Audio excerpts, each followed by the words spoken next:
En las montañas Blue Ridge de Virginia, el secreto de una familia sorprendió incluso a los investigadores más experimentados.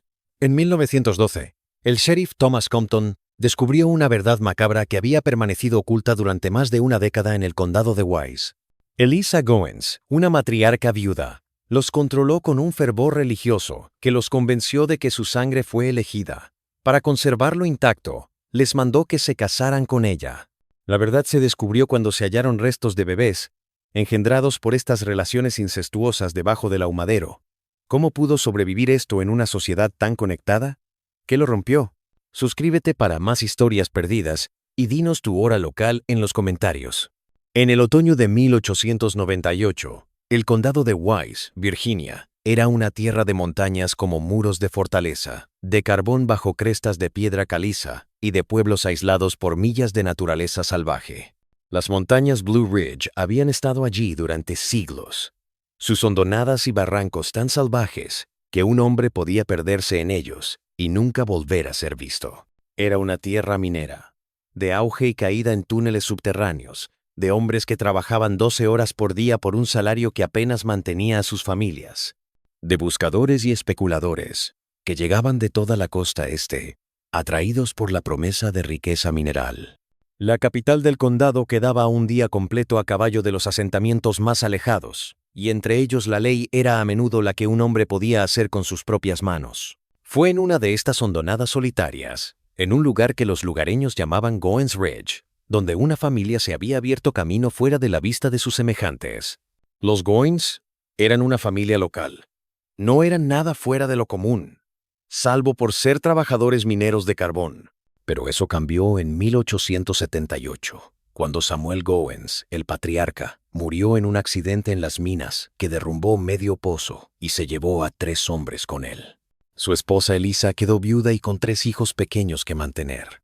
La gente la vio un tiempo en el pueblo, una mujer estricta, de negro, con sus hijos pegados a ella y de poco hablar. Entonces, poco a poco, la familia se fue alejando.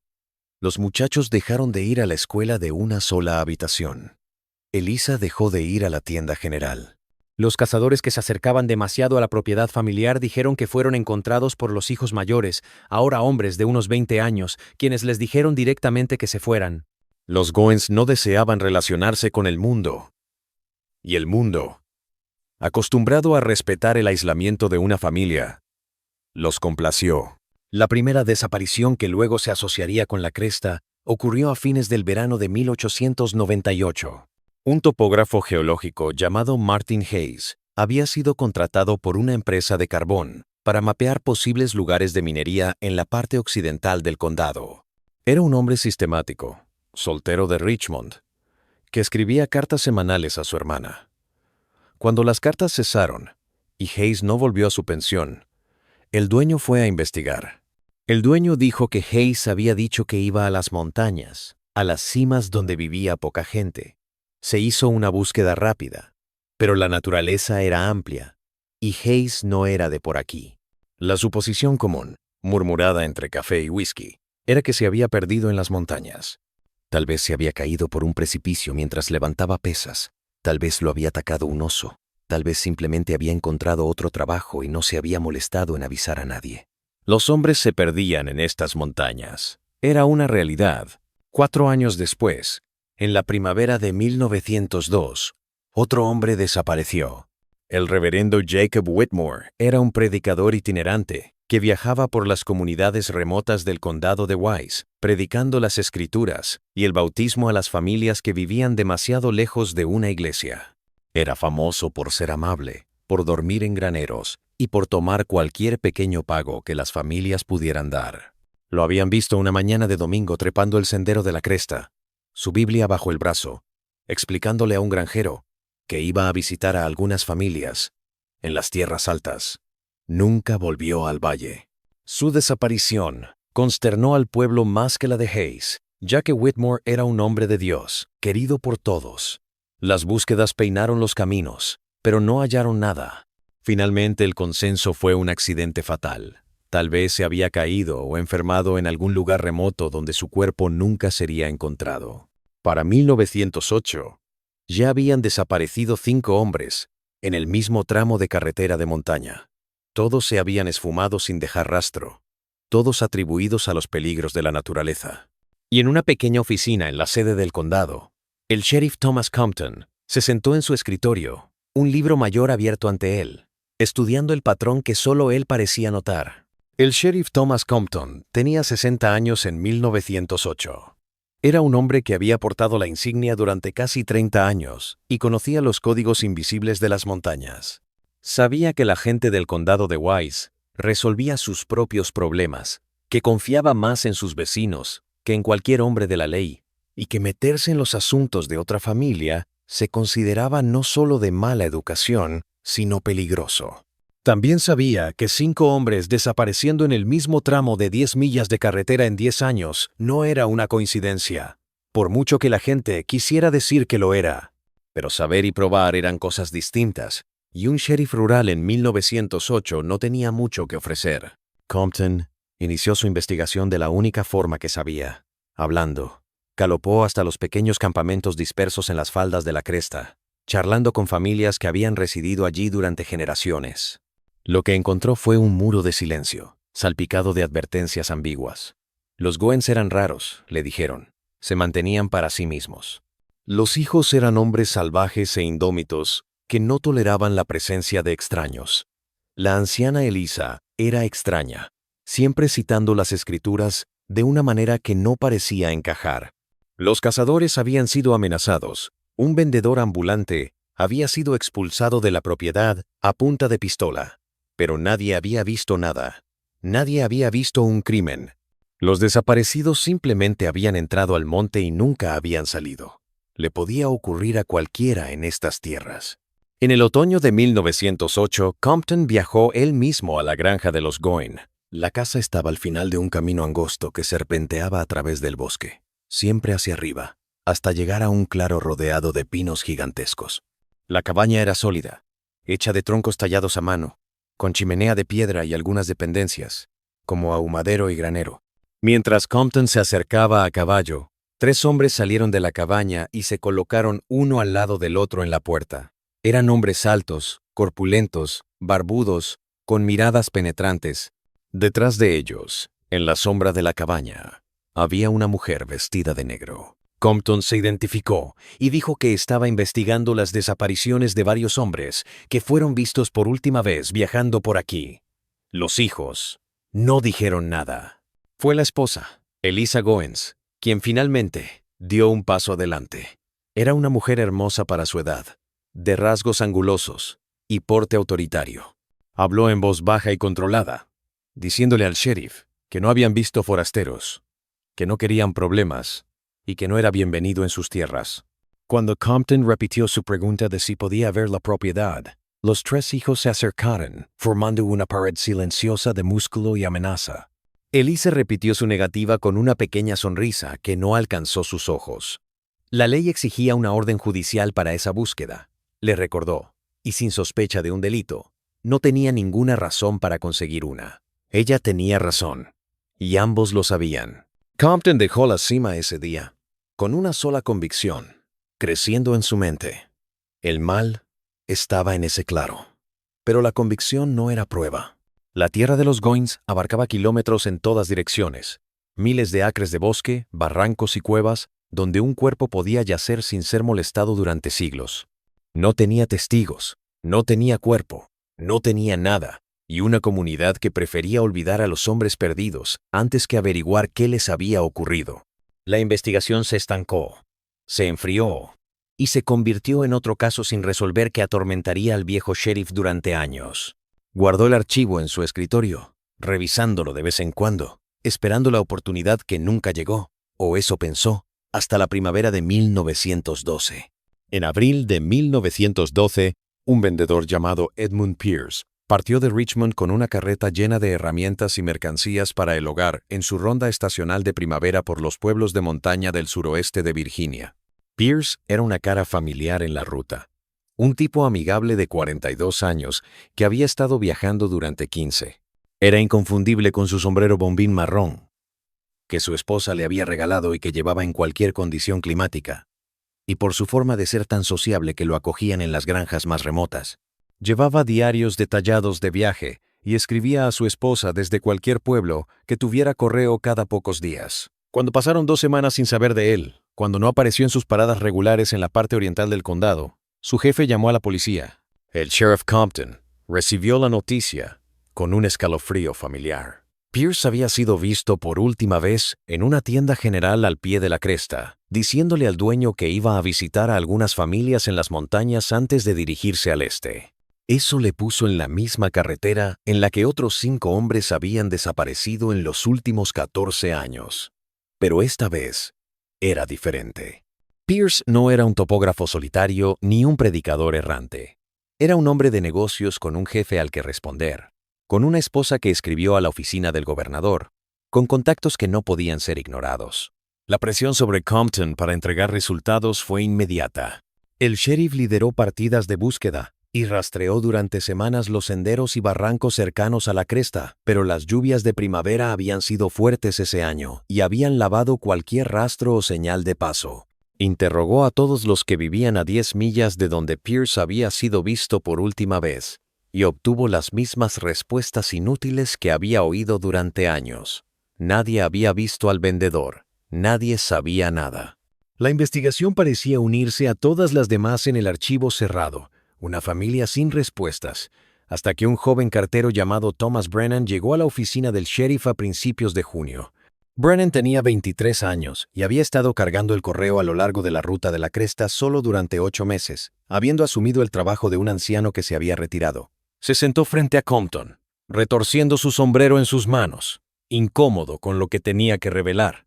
Dijo que pasaba por la propiedad de los Goins una vez por semana y dejaba cualquier correo para la familia en una caja al final de su camino, nunca aventurándose hasta la cabaña. La semana anterior había aparecido para buscar a uno de los hijos Goins, el menor, llamado Benjamin, arreglando la cerca al lado de la carretera. Brennan le había gritado un saludo, como siempre lo hacía, y el hombre había levantado la vista. Lo que Brennan había presenciado lo había perturbado lo suficiente como para dejar de lado su aversión a participar. Benjamin Goins había llevado un sombrero bombín marrón, y Brennan estaba casi seguro de que era el mismo sombrero reconocible que había visto llevar a Edmund Pierce cuando el vendedor se lo había entregado en la carretera 2 meses antes. Compton presionó a Brennan, haciéndole describir el sombrero porque estaba tan seguro de su identificación. Brennan fue tajante. El sombrero era extraño, de fieltro fino y ala curvada, cinta negra. Lo había visto hacer a su propio padre años atrás. Cuando Compton le enseñó una foto de Pierce que la familia le había dado, Brennan identificó al hombre como el que había visto, y el sombrero de la foto coincidía con el que había visto en Benjamin Goins. Por primera vez en 14 años de frustración y callejones sin salida, el sheriff Thomas Compton tenía evidencia real que vinculaba a los Goins con una persona desaparecida. No era mucho, pero era suficiente. Empezó a reunir hombres de confianza, hombres que no abrirían la boca antes de tiempo. El ascenso a la cumbre sería al amanecer, y esta vez no sería rechazado. La mañana del 15 de junio de 1912, el sheriff Thomas Compton y 5 ayudantes armados cabalgaron por el camino angosto hasta la granja de los Goins. Cuando el sol asomó por la cresta, llegaron y encontraron a los 3 hermanos fuera, ya despiertos por el ruido de los caballos, colocados en línea defensiva frente a la puerta de la cabaña. Compton dijo que tenía causa para registrar la propiedad en conexión con la desaparición de Edmund Pierce, y que haría esa búsqueda con o sin su ayuda. Los hermanos no se movieron, no hablaron. Sus ojos se clavaron en el hombre de la ley con una intensidad casi salvaje. Entonces la puerta de la cabaña se abrió, y Eliza Goen emergió a la luz del día. Tenía 58 años, ataviada con la misma ropa negra que llevaba cuando Compton la había visto 4 años atrás. Su cabello gris estaba recogido con firmeza de un rostro que no mostraba temor, solo una especie de resignación tranquila. Les dijo algo en voz baja a sus hijos, y tras un momento, se apartaron. Compton mandó a 2 de sus hombres que vigilaran a la familia mientras él y el resto de los hombres iban a buscar.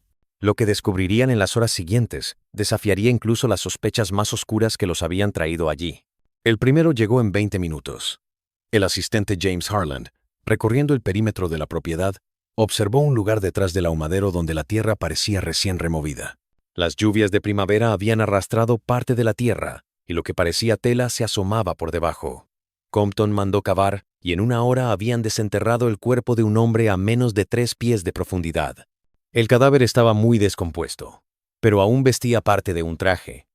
Y en el bolsillo de la chaqueta se halló una tarjeta de visita a nombre de Edmund Pierce, vendedor. El sombrero bombín marrón estaba enterrado a su lado.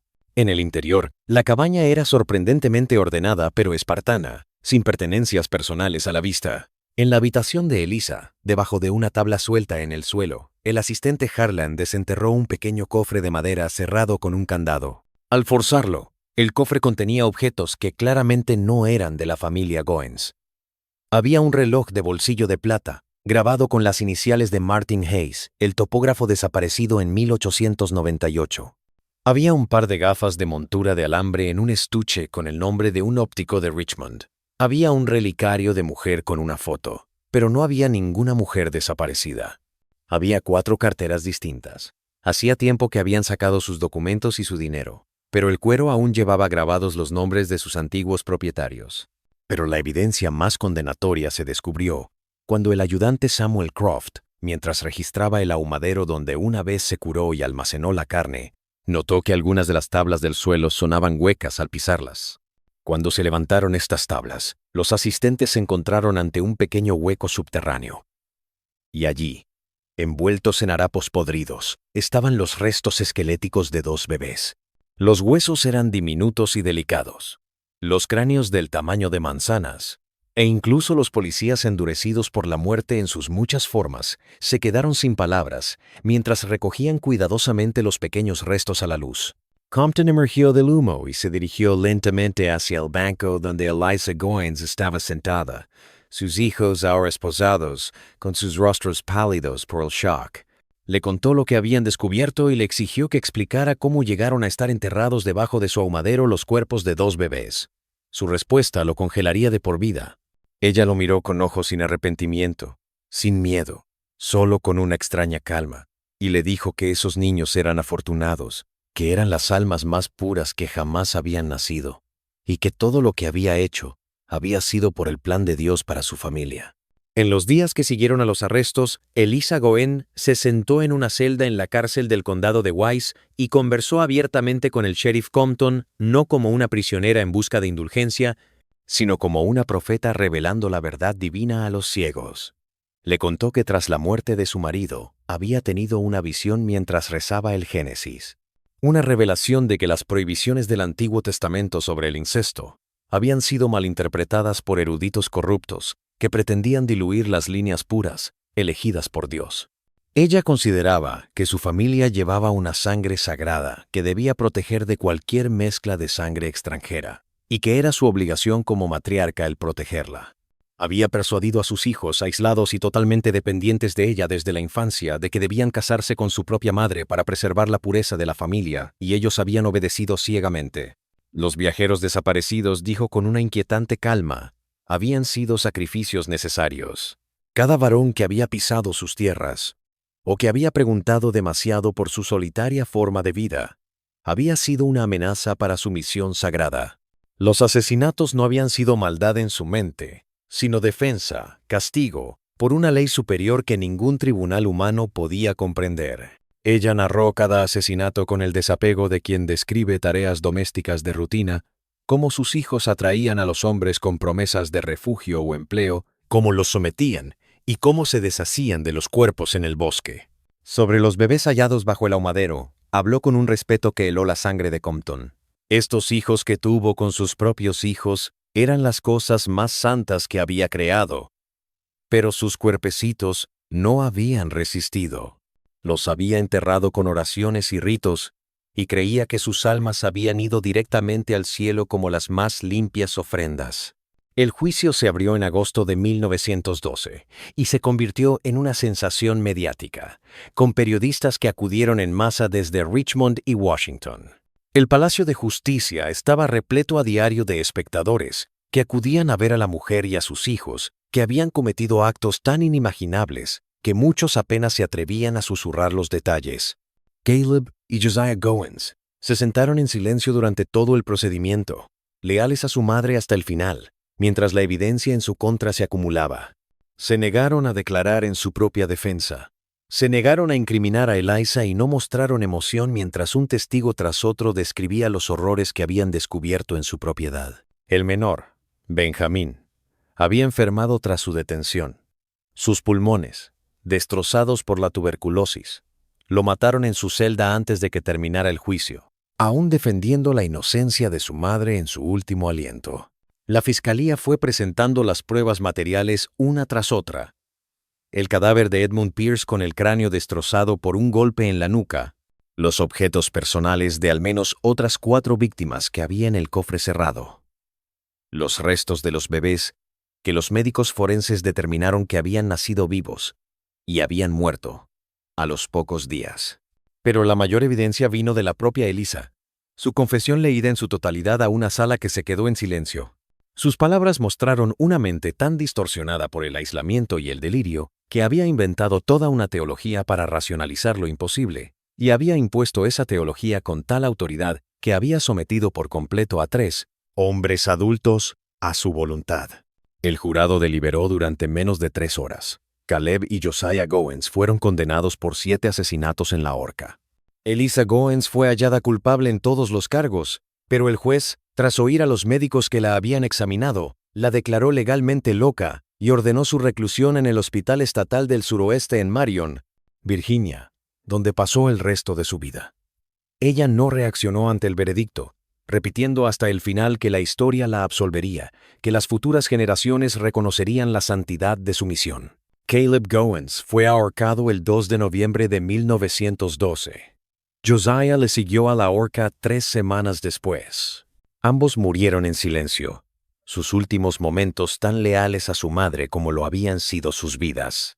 Eliza pasó otros 8 años en el hospital estatal, leyendo las escrituras y rechazando a todos los visitantes, excepto al ocasional ministro que intentaba convertirla a su forma de ley bíblica. Murió durmiendo en 1920, sin arrepentirse. La cabaña de los Goins permaneció vacía durante años después del juicio, un lugar que los lugareños evitaban y de lo que advertían a sus hijos. En 1924, desconocidos incendiaron el edificio, reduciéndolo a cenizas junto con el ahumadero y las dependencias. La gente nunca decía quién había provocado el fuego, pero había un sentimiento compartido de que la limpieza era necesaria, de que la propia tierra había sido contaminada por lo que había sucedido allí. Hoy en día el lugar es un bosque cubierto de maleza, imposible de diferenciar de los miles de acres de naturaleza que lo rodean. Pero el folclore local aún menciona la cresta de las almas perdidas, y los cazadores aún le dan un amplio rodeo al lugar. El caso influyó en la forma en que Virginia procesaba los informes de personas desaparecidas en zonas rurales, lo que llevó a una mayor cooperación entre los sheriffs del condado y a mejores procedimientos de mantenimiento de registros. Pero tal vez su mayor impacto fue como una advertencia sobre los peligros del aislamiento extremo, sobre cómo el silencio de una sociedad ante la sospecha puede permitir un horror inimaginable, sobre el poder de la ideología, por perversa que sea, para borrar los límites más esenciales de la moralidad humana. Las víctimas, cuyos nombres ahora están en los archivos del condado, y cuyos restos finalmente recibieron un entierro adecuado, son un recordatorio constante de que la vigilancia y el coraje para hablar verdades incómodas son el precio de una sociedad civilizada, y que el costo de mirar hacia otro lado se mide en vidas perdidas e inocentes, destrozados en las hondonadas oscuras donde la ley y la conciencia fallaron.